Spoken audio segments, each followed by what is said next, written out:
Good morning, everyone, and welcome back to the Football Tribe UG channel. Robert Kesakos is your usual suspect. I hope you're having a wonderful Thursday morning. Welcome back from the continued action from the Premier League's Matchday 21, where we did witness David Moyes step on the Goodson Park turf after more than a decade. Well, he was at the end of defeat on his first game upon his return to the Toffees side when Aston Villa beat them by a goal to nil. A goal scored by Ollie Watkins. That was the only goal of the game. I think Morgan Rogers providing the assist for that one in a game that in which Everton did have their chances but were unable to convert them. I think one of those are falling to Dominic Calvert-Lewin, the other are falling to Abdoulaye Diakore, but Emiliano Martinez doing just enough to keep the Toffees at bay. So it ended in defeat for David Moyes. In the other game, Joan Felipe Mateta was on target as well as his captain Mark Way as Crystal Palace beat up against Leicester City by 2 goals to nil. Crystal Palace recording, I think, are now unbeaten in 6 games away from home in the Premier League. Quite the record there.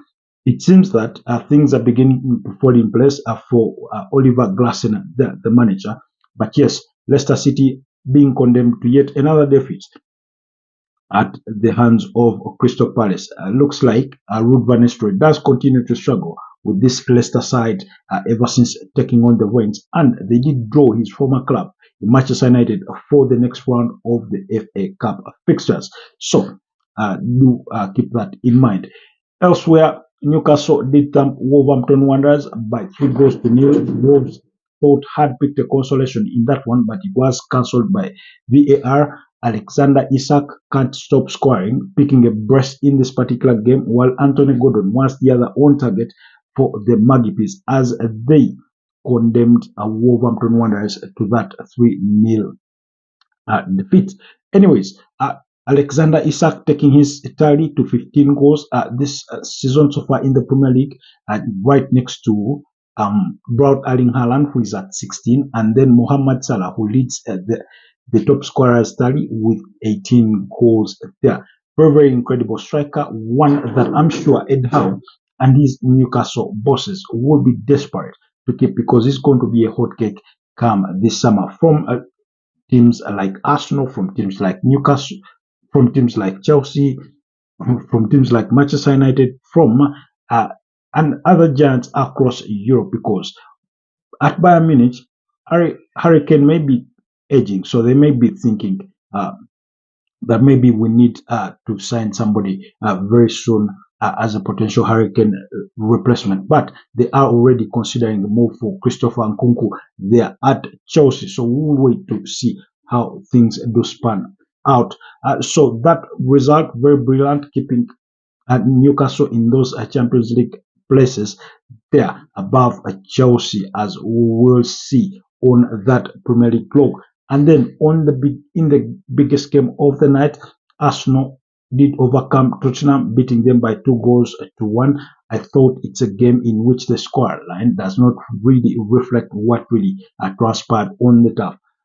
Tottenham going ahead into the lead at the expense of Arsenal against the run of play there. Our captain Son Heung-min having a deflected ball from Thomas Partey hit the back of the net. I thought Arsenal defended poorly on that set piece because they gave away too much space for Heung-min outside the area, what I normally refer to as the Thomas Rosick area, because for those of you that do remember him at his days in Arsenal, during set pieces, he would stand just at around the arc of the 18 yards box there, waiting for things to fall in place, and then he fires his shot on. So it was similar to that. Son was trying to place that ball somewhere down the middle, but it does take the deflection through Thomas Partey's legs to hit the back of the net for Tottenham to take the lead. For Tottenham to take the lead. But then Tottenham couldn't hold it together as they did concede an equalizer thanks to an own goal by Dominic Solanke. Gabriel Magalhaes at the end of another set piece to head that ball before it's deflected on Dominic Solanke to hit the back of the net to restore parity for the Gunners. By the way, the goal coming in the resultant corner that shouldn't have been a corner kick in the first place. So, I mean, these are decisions that VAR doesn't intervene in, maybe rightly so, but it had a huge impact on the game as Arsenal got their equalizer in that moment, and yet it shouldn't have been a corner kick for the Gunners. But make of it what you may make of it, because I mean, even with the presence of VAR, still so many mistakes have been made. So clearly, we cannot stand on one leg and say maybe VAR could have saved the day. We've seen them spoil the day on many occasions. I think about 5 minutes later, Leandro Trossard did score from a Martin Odegaard assist with his strong left foot, I think, to make it 2-1 for the Gunners going into halftime. And then in the second half, Arsenal once again created lots of chances, lots of goal scoring opportunities, but they could not just convert. So many chances, one of them falling to Martin Odegaard, a couple of falling to Raheem Sterling before he's withdrawn for Martinelli, a few of those falling for Kai Havertz, but they just could not put that ball into the back of the net, which led to a nervous ending because Tottenham on the other side did run themselves into a couple of chances here and there. But David Raya stood tall in that Arsenal goal to make sure that the Gunners did complete the match and seal all 3 points going into match day 22. Because what the result meant that is that they do reduce the 7 point gap between them and table leaders Liverpool to just 4 points, although Liverpool do have a game in hand. Well, I think it's a very brilliant result for Arsenal, given the circumstances in which they did come into the game, missing some of their best players. Of course, the terrible news of uh, Gabriel Jesus that we did discuss on the channel being ruled out for the rest of the season. Bukayo Saka out through injury for up to 3 months. Ethan Waneri out through injury. Ricardo Carafiori injured. Takahiro Tomiyasu, Benjamin White, all those are key players for this Arsenal side. Although they did welcome back the likes of Alexander Zinchenko, and we did see them feature a bit just as much as Kieran Tierney, who is reported that Celtic are interested in taking him back to the Scottish Premier League. Speaking of Raheem Sterling, I thought he had the worst game in an Arsenal jersey. Yes, his opportunities or chances do come far between in terms of playing time, but yesterday he was just so poor. He's just so poor, so terrible. He had that bad a game. He lacked the confidence to take on players. He lacked the confidence to play it quick in terms of having that vision and everything in that line. He couldn't take on a quick shot. It just wasn't Raheem Sterling. He just had a bad day in office. Quite, very, very bad. Miles Lewis Scarry, I thought, was quite brilliant in that game, going on to taunt the Tottenham fans as he was substituted later on in the game for Mikel Moreno and a few other players that did have a good day in office.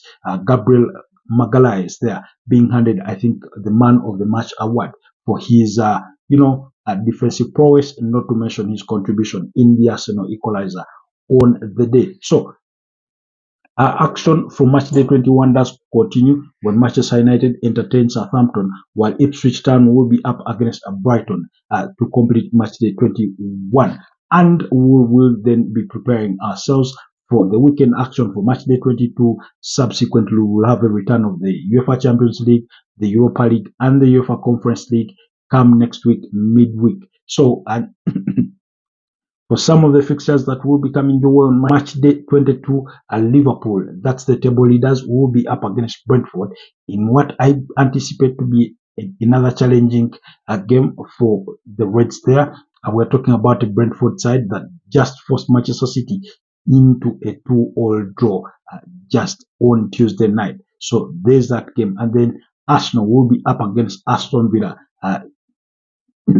We all know that Aston Villa were the team that upset Arsenal's chances of winning the Premier League title last season when they beat them by 2 goals to nil. So we do await for that action on Saturday, match day 22 there of the Premier League. So all that action and more will be coming your way. Of course, the transfer rumors and speculation do continue. The biggest news in Manchester is Marcus Rashford's future. Why will he be playing? I'm told Barcelona are interested, AC Milan are interested, and they do see Barcelona as their biggest rivals in trying to sign the 27-year-old England international.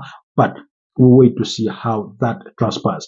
As far as Arsenal are concerned, Mikel Arteta did echo that they are really in the market, having their eyes opened wide or wide open to try and find an attacker before the closure of this transfer window. Chelsea want to do some business with Bayern Munich in the wake of Bayern Munich's interest of Christopher Nkunku. Trevor Chalobah has been recalled from loan from Crystal Palace after the Chelsea backline suffered a good number of injuries there, including Wesley Fofana. And so they recalled that one from his loan spell. And of course, we've had rumors that Axel Disasi is open to leaving the club, and Chelsea are willing to sell at the right fee. So we'll wait to see how things do fare in that respect, because it looks like Chelsea are going to be willing to sell a good number of players there in their squad. But we'll wait to see how things do transpire. As far as Man City are trying to rebuild their squad. They're making certain moves here and there in the market, but we'll keep you abreast on the major stories that will dominate the January transfer window at the most opportune time. Otherwise, stay blessed and have a wonderful rest of the day, and I'll see you next time.